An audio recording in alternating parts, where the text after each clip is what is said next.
you, wanna live sometimes you wonder to. Wanna read your mind, wanna read the room, wanna read your mind, wanna read the room. Don't need lies to connect to you, wonder if sometimes you wonder to. Dnes máme 9.6, 7 hodín ráno, akurát idem za Paťom do Devína. Ideme natočiť ešte rýchlo jedno reelsko, týkajúce sa bežcov a EDCčka pre bežcov. A za 2 hoďky začíname bezplatný strelecký tréning pre príslušníkov ozbrojených zložiek v Zohore. Takže veľmi sa na to teším. Dneska sme si to trošku naložili viac, lebo ideme aj do obeda s jednou partiou, aj po obede s druhou partiou, tak som zvedavý, že ako sa im to bude páčiť. Ráno o 6:15. Dneska máme 2 tréningy na strelnici v Zohore. Balím ešte posledné veci. Baterky.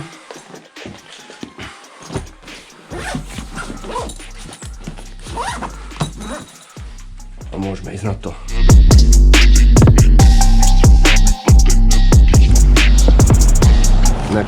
Takýto vozíček, úplne že ideálna vec na strelnicu, na dovolenku, na natáčanie, na fotenie, na všetko.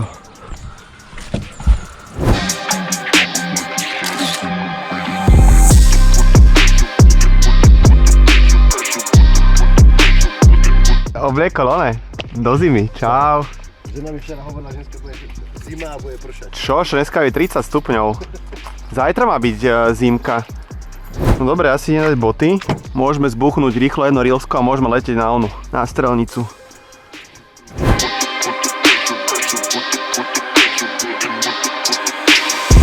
Sme nastrelili terčíky. Za 10 minút by sa mali dojsť ľudia na tréning. Je to v podstate už poradí, tuším, 4. alebo 3. 4. sa mi zdá, nie? Tréning.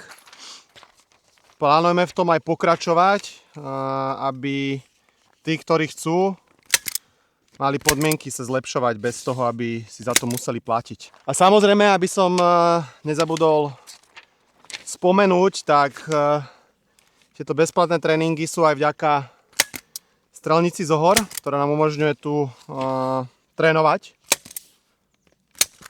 Na rozcvičku budeme používať terč, ktorý urobili chalani z bývalej zásuvky NAKA.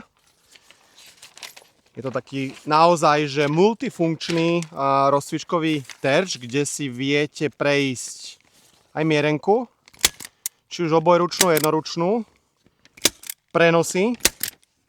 Môžete si tam prehodiť alebo natrénovať vzdialenosti. A takisto sa s tým dá tak pohrať, že aby ste si vyskúšali aj nejaké rýchle prebitie, alebo teda núdzové prebitie, prípadne taktické prebitie. Čo je výhoda, tie jednotlivé cvičenia sa dajú neskutočným spôsobom na tom terči kombinovať. A viete sa s tým vyhrať od 50 cez 150 nábojov na jeden terč, tak aby ten tréning bol zmysluplný. My dneska nepôjdeme celý ten terč, alebo všetky možné cvičenia, pôjdeme len čas z nich, lebo chcem dneska robiť veľa vecí za pohybu. Došli spinky. Takže. Čo inak hovoríte na môj brutálny strelecký outfit?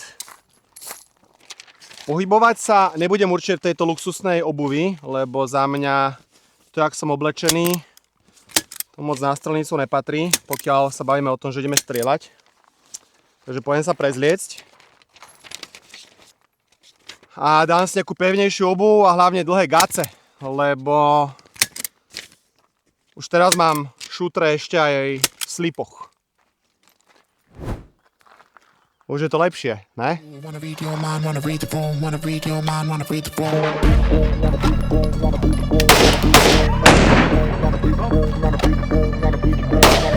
Inak už tak dávnejšie zdala recenziu na tieto slúchatka. A musím povedať, že som s nimi brutálne spokojný.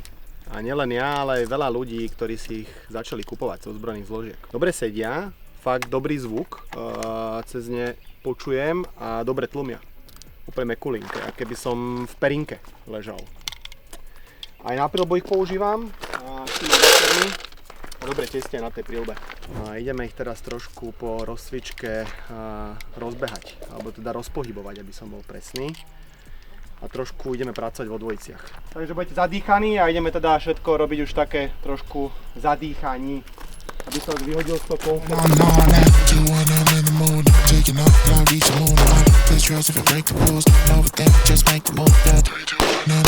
Nahop, dve rany.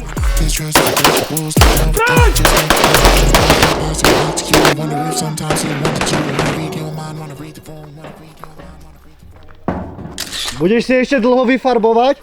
Nie, už končím. A ideme strieľať pozície spoza krytu. Budú robiť v dvojiciach. Budú musieť vyhľadávať medzi serioterčou ten konkrétny, ktorý označím, ale musia vedieť uhlovať tak, aby netrafili iné osoby, ktoré sú tu. 8!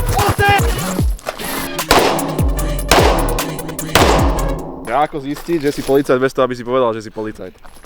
Leginy a bosky na nohách. Dneska je brutál teplo, inak tieto tréningy.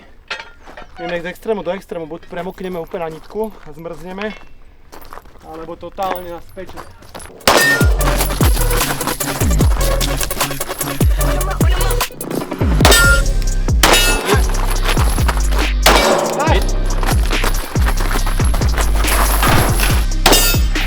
Tréning hodnotím veľmi pozitívne. Zastrelali sme si super, Miško vymyslel veľmi dobrý tréning, veľmi dobré cvičenia. A dúfam, že čoskoro sa zase vidíme na takomto tréningu, že si budeme môcť zastrelať a posunúť naše schopnosti ďalej. Díky starky. Díky. Pam, pam, pam, pam. Už na jeho stále mierim. Dobre, čiže budeme sa snažiť, budeme robiť všetko. Každý bude robiť svojím tempom, nejdeme sa pretekať.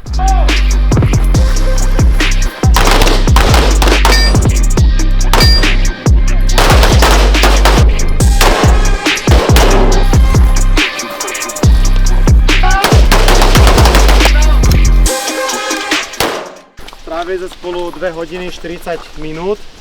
Dúfam, že vám to niečo dalo. Ďakujem vám, dobre sa na vás pozeralo a teda mňa teraz čakajú rodinné povinnosti, ale potom od zimy alebo na jar znova obnovíme tie tréningy na nejaké pravidelnosti. Dobre, ďakujem vám. My ďakujeme. Potom my máme takú iniciatívu, že toto isté, ale na žinenke, hej. Ja mám také bloky pre law enforcement, akože tak, není to jiu-jitsu, není to kalak, není to judo, je to taký ako keby komplet, je to taký police fighting, alebo jak by som to nazval. A sú to také bloky, ktoré tiež, keď sa tak poskladajú, však niektorí to už zažili, hej, v tréning grupe, tak potom asi s tebou sa dohodnem, že tých ľudí nejako osloviť a takisto zadarmo, takisto len preto, aby sme to nejako spolu robili. Že sledujte náš Instagram, bude tam k tomu informácie, my sa dohodneme so Zolím a urobíme teda pre polišov a vojakov a týchto všetkých, čo sa tu stretávame, nejaký tréning po dohode s tebou, dobre? Tento tréning mi dal dosť veľa, rozšírilo mi to trošku obzory, ako nejakým spôsobom vyriešiť situáciu, takticky si prebiť zbraň a tieto podobné veci k tomu, ale je to hlavne taký kamarátsky prístup. Môžeme si takto odozdať jeden k druhému nejaké skúsenosti, či už Mišo nám, alebo prípadne aj my ostatným kolegom. Dobre, máme dneska za sebou dvojfázový tréning. Jeden skôd sme odbuchali z rána, teraz jeden po obede. Ja som teda veľmi spokojný, aj keď to bola dosť nehomogénna skupina. Chcem tým povedať, že boli tam aj takí, ktorí strelajú pravidelne, aj takí, ktorí možno strelali párkrát. Ale myslím si, že vo výsledku to asi každého posunulo, tento tréning niekde ďalej. A teším sa na ďalší. Teraz budem mať chvíľku prestávku, keďže ten, ktorý stojí za kamerou, je čerstvým otcom a mňa to čaká o chvíľu, takže rodina je teraz absolútna priorita. Ale pevne verím, že od konca roka alebo začiatkom budúceho pokračujeme v týchto tréningoch ďalej, lebo toto je naozaj cesta pomáhať kolegom zlepšovať sa a rásť aj v čase osobného voľna. Vidíme sa.